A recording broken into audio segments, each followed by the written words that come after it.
What's good, everyone? It's Zach, and welcome back to Grailboundgaming. As of Thursday, September 24th, Sony ended up airing its PlayStation State of Play, so I wanted to just use this opportunity to really share my thoughts on all the games that were shown during the presentation. And I'm going to first start off with Astrobot here. So based on the positive reception for the game, the developers have decided to release some free DLC in the form of 5 new online speedrun levels, which look very unique. And I'm wondering if you have to be connected online in order to access those levels. I guess we'll find out more. But also included is 10 new bots to rescue, which includes Eve from Stellar Blade. So this is a huge win for Astrobot, and it's why a lot of people are talking about this game being a top contender for Game of the Year. It's supposed to drop fall of 2024, which we are in right now, so we should hopefully be seeing this DLC pretty soon. The next game on the list is called Midnight Walk, and at first I didn't know what exactly I was looking at. I had to watch this trailer a couple of times during the presentation, but essentially this game was handcrafted in clay. So claymation was used to develop this game, and it has a Tim Burton-esque type aesthetic to it. If you're familiar with The Nightmare Before Christmas or even Coraline, those movies use claymation as well. So the character that you play as in this game has a flame on the top of its head, and it seems like you are traveling and traversing through this nightmarish world where your very survival depends on this flame, right? And there are these like dark, sinister creatures that are out to get you, and you have to make sure that your flame is active. That way you can use it in weapons, or just use it to ward off these creatures. So this is going to be available for the PS5 and for the PSVR. They showed both during the presentation, and the PSVR, having that be completely first person just seems to provide more of an immersive, scarier experience for the gamer. So I'm definitely looking forward to seeing more information about the Midnight Walk. Now the next game on the list is called Hell Is Us, and this is like a action hack and slash action adventure game with some horror elements in it, and it's definitely Souls-like as well. I didn't know too much about the storyline based off of watching the trailer alone, but it seemed like a really cool action game, and it kind of reminded me a little bit of Nier Automata with 2B having a drone, this little robot on their side. And in this game, it seems like you do have a drone as a companion, which I thought looked really unique. All right, next game on the list is another VR game, Metro Awakening VR. This is a first-person shooter with horror elements. It seems that you're a part of this group and one of your members has gone astray, and you're gonna be looking for this girl named Yana while, battling against these other creatures or monsters that are out to get you.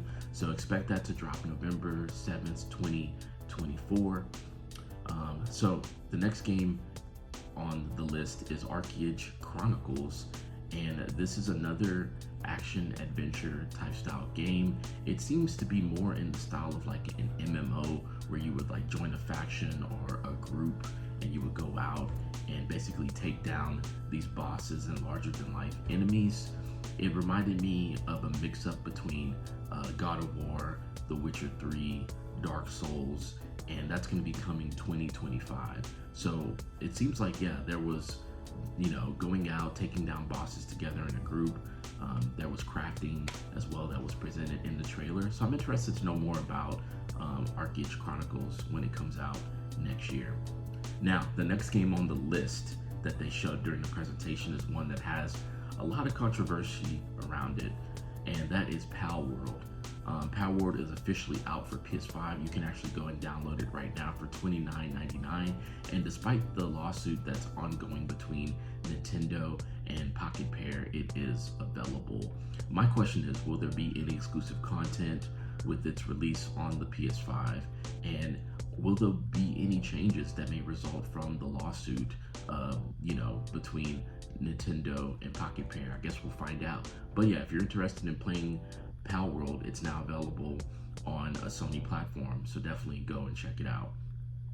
Now, the next game I'm super excited for. This was like a complete shock to me, and this has to be one of my favorite announcements throughout the entire presentation, and that is Lunar Remastered Collection. So to all the RPG fans out there, we're able to play the remastered versions of the Lunar games, and it includes Lunar the Silver Story Complete, as well as Lunar 2 Eternal Blue Complete. Now, if you know about these games, they are on the Sega CD as well as the PS1. For me, looking at the PS1 and what it comes with, these games are super expensive. We're talking like $100 plus for Silver Star Story Complete, and then over $200 if anything for Eternal Blue Complete. And those prices can go higher. I remember at one point both of these games were like $500 each, approaching $500 each to be exact.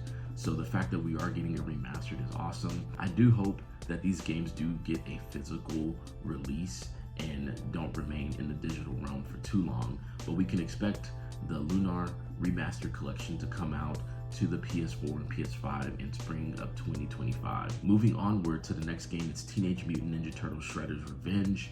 It was announced that there's going to be some brand new DLC, the Radical Reptile DLC. It's going to be for $3.99, and it includes a couple of extra characters, Mondo Gecko and Mona Lisa.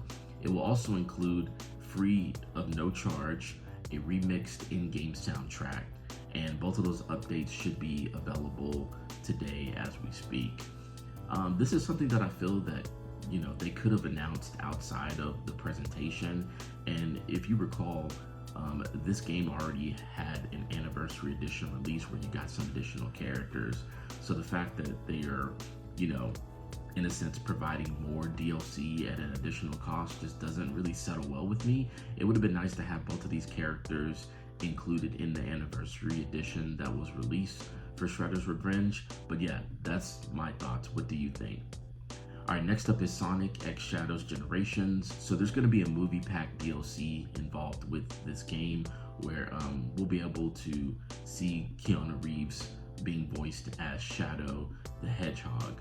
So that movie pack is going to arrive December 12th, and it is included in the digital version of the game. If you did buy the digital deluxe version of this game, then definitely expect to be able to have access to this movie pack 3 days ahead of the official release of the game, which is October 25th. So that's right around the corner. So yeah, if you bought the digital deluxe version, then awesome news, you'll be able to access this extra DLC for the game. Now moving forward, we have another RPG, and it's Fantasian Neo Dimension.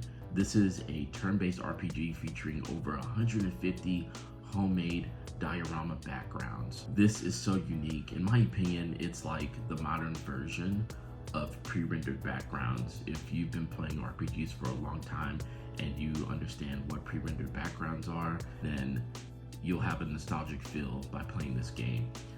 Something else to make note of is that they are bringing back the legendary composer Nobuo Uematsu to do the musical arrangement for this game. If you are not familiar with who he is an absolute legend because he is the composer for many of the Final Fantasy games. And we can expect this game to come out digitally on the PS4 and PS5 December 5th of this year. So yeah, before the end of this year, we'll be able to access this game and play it. Now the next game, Dragon Age The Veilguard, they ended up showing an extended trailer that featured cinematic cutscenes as well as some gameplay, and it seems that you are a part of a group that's trying to lure out a dragon and defeat it. They showed the cinematic portion of the trailer at the beginning, and then they jumped into the gameplay. The frame rate did look a little bit sluggish, like definitely less than 60 frames. It seemed like it was hovering around 30 to 40 FPS, but the combat looked really, really great. So if you are a fan of the Dragon Age games, I unfortunately have not played any of the Dragon Age games, but I know that there's a huge following for the franchise. So definitely look out to be able to play this on the PS5 next month on October 31st. Moving forward, there's some other DLC that was announced for Alan Wake 2. There's a Lake House DLC that is going to become available pretty soon, next month actually, in October. And what's interesting about this DLC is that it involves you going into a lake house, which is actually a research facility. If you did buy the digital deluxe upgrade, which is an expansion pack for the game, just know that this DLC is already included. And since the physical version of Alan Wake 2 comes out next month, there is a voucher for the expansion, which includes the lake house DLC. So the physical version is priced at $79.99, and if you do want to buy the lake house DLC by itself, you know, in other words, if you didn't buy the digital deluxe upgrade expansion pack, then it goes for $20. So yeah, definitely look out for that DLC to come out next month. Now this next game is another VR game, Hitman World of Assassin. So it's going to be for the PSVR 2. It looked really unique, a first-person shooter. You're able to dual wield different types of weapons and going around completing missions. Expect this game to come out in December, so it's right around the corner. Next up is a PlayStation franchise, and when the remastered version of it was announced during this presentation, I am super excited for it, and that is the Legacy of Kain Soul Reaver 1 and 2 remastered. It includes Legacy of Kain, Soul Reaver 1 and 2, and it's a celebration of the 25th anniversary for the release of the first game. It'll have updated visuals and will be available December 10th for PS4 and PS5. If there is enough great reception for this game, I do hope that we get a physical release for this game. The next game on the list is Fear the Spotlight, and it's an atmospheric survival horror game developed by Blumhouse Games. If you do not know who Blumhouse is, they are a very prominent movie production company for many of the modern horror game movies that we see. So anyhow, they are delving into games now, which I think is really cool. And apparently this game was inspired by the PlayStation 1 era of like survival horror, and we can expect this game to come out on the PS4 and PS5 on October 22nd. Okay, so the next game on the list is Towers of Agaspa. This is an open world online game that takes place on an island, and in a sense it's one of those town building type style games, or has a town building mechanic in it where you can in a sense build a village and you can cultivate different ecosystems. Not only that, but you can also invite other people to come and visit your island. So this is an online game, and we can expect early access on the PS5 this coming November. Now, the first game that they introduced is something definitely for the kids, and this is Lego Fortnite, which will now be updated with the split screen mode. And there's also a new Fortnite DualSense wireless controller to be released. Pre-orders for that controller will be starting October 3rd, so look out for that if you're a fan of Fortnite. All right, the next game is a well-known franchise where it's in the form of 1 versus 1,000 plus, and that is Dynasty Warriors War Jest, the next Dynasty Warriors installment in the franchise. As always, the combat looked very stellar, excellent frame rate, and this game is expected to release early next year on January 17th. Now, moving forward, we have another franchise that is developed by Capcom, well known, and it's the next installment in the series, and that is Monster Hunter Wilds.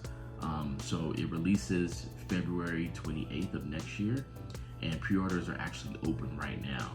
And they did showcase a bunch of different pre-order bonuses that includes a Guild Knight set, a Hope Charm, and even a digital mini art book. So if you are a fan of the Monster Hunter games, definitely look out for this one. So the next game on the list is for kids or anyone that does love the Lego games, and that game is Lego Horizon Adventures. You know, this isn't the first time that this game was showcased. We heard news about it in maybe a previous State of Play, so this is nothing that's really new to any of us. But the cool thing is that this game comes out November 24th of this year for PS5 and PC. And what's cool is that it includes a bunch of different in-game costumes, as well as a roller coaster that you can get. So if you are a fan of the Lego games and the Horizon games, then definitely look out for this one. All right, moving forward, we have new content for Stellar Blade. Yes, the PS5 exclusive that came out a few months ago. So the new content for this game will include a new photo mode where you'll be able to select characters, do different poses. That's going to be really unique. Also available on all streaming platforms right now is the original soundtrack, which has literally like 180 songs, which is a lot. So not only that, but there's going to be a collaboration with Nier Automata with some DLC. So expect all of that to come out later on this year. All right, and then there were a couple announcements for PlayStation Plus members, with the first being the games that are going to be offered in October, which includes WWE 2K24, Dead Space, and Doki Doki Literature Club. It seems like these options are definitely mediocre, but Dead Space, I highly recommend. If you haven't played Dead Space, definitely check that out. This is something that could have been announced outside of the state of play. And coming to the PlayStation Classics catalog, we have the first Dino Crisis game, as well as Blood Omen Legacy of Kain. So expect those to arrive in the Classics catalog later on this year. So another notable game that's going to be coming out on September 26, 2024 is The Last of Us Part 1, so definitely look out for that. You know, when it comes to these monthly games, the Classics catalog, and any other games coming out on the game catalog, these are things that could have been announced outside of the state of play, in my opinion. Okay, now moving forward, there's going to be some new DualSense controllers as well as PS5 covers.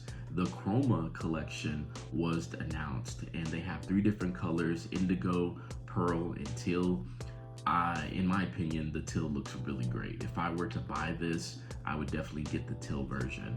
So with all of these custom, DualSense controllers and covers coming out pretty soon, pre-orders for the Chroma collection are open on October 3rd. So if that piques your interest and you want to upgrade the aesthetic of your PlayStation 5, then definitely look out for those pre-orders to drop then. And then toward the end of the presentation, they ended up, sharing all of the PS5 games that will be enhanced titles for the PS5 Pro. They announced 20 games. I'll go through all 20 of them, but just know that out of 20, there's only 3 games that are brand new games, which means that less than 20% of these games are brand new. The rest have already come out, whether it's been on the PlayStation 4 or the PlayStation 5. So these titles are Final Fantasy VII Rebirth, Horizon Forbidden West, The Last of Us Part 2 Remastered, Gran Turismo 7, Hogwarts Legacy, Alan Wake 2, Stellar Blade, Dragon's Dogma 2, Star Wars Jedi Survivor, Metal Gear Solid Delta Snake Eater, which is a remake of the 3rd Metal Gear Solid game, Dragon Age the Veilguard, which they showcased in this presentation with the extended trailer that include cutscenes and gameplay, The First Descendant, The Crew Motorfest, Resident Evil Village, Demon Souls, which was a launch title for the PS5, Resident Evil 4 Remake, F1 24, Ratchet & Clank Ripped Apart, which is another launch title for the PS5, Assassin's Creed Shadows, the new Assassin's Creed game that's going to be coming out pretty soon, and Marvel's Spider-Man 2. So yes, all 20 of those games will be available as enhanced titles for the PS5 Pro, and just keep in mind, only 3 out of 20 games are completely brand new games to come out in the near future. Now, the last game that was showcased during this presentation is the next installment in the Ghost franchise, and that is Ghost of Yotei. I heard Ghost of Yoti, Ghost of Yotei. Hopefully we can get a correct pronunciation for the title, but man, they showed off a cinematic trailer for this game, so we were able to see the cutscenes, and then there was a little bit of gameplay. And based on our experience with Ghost of Tsushima, I know that Sucker Punch is going to deliver an absolute banger. There's a lot of hype already for this next installment in the franchise, and yeah, expect it to come out on the PS5 in 2025. Okay everyone, so those are all the games that were showcased in Sony's PlayStation State of Play, and I felt that overall it was pretty much mediocre. There's been a lot of mixed feelings and mixed opinions about this state of play. But for myself, even though I feel like it wasn't the best state of play ever, it definitely was not the absolute worst. With the fact that we're getting some remasters for some PS1 games, I think it's going to be amazing. And one thing that I do wish that Sony would change for their state of plays is informing us gamers if any of these games are going to come out physically. So it seems like most of them are just going to be digital. So we'll see in the coming months if anything changes. And yeah, the titles that I'm excited for, of course, have to deal with like the Lunar Remastered, as well as the Fantasia Neo Dimension. I'm excited for that. Alan Wake 2, I'm hoping to pick up a physical copy of that game next month or sometime later on. I'm excited for Legacy of Kain Remaster. And yeah, there are definitely some unique, third-party or indie titles coming out. So I'm looking forward to those as well. So I want to know what your thoughts are. Do you think that this was a win or a fail for Sony? It is the end of the year, and I truly believe that this is the last state of play that we'll see for the year of 2024. So let me know if there are any games that you're looking forward to that were shown during the presentation, and I look forward to seeing you all in the next video. Until then, I'm out.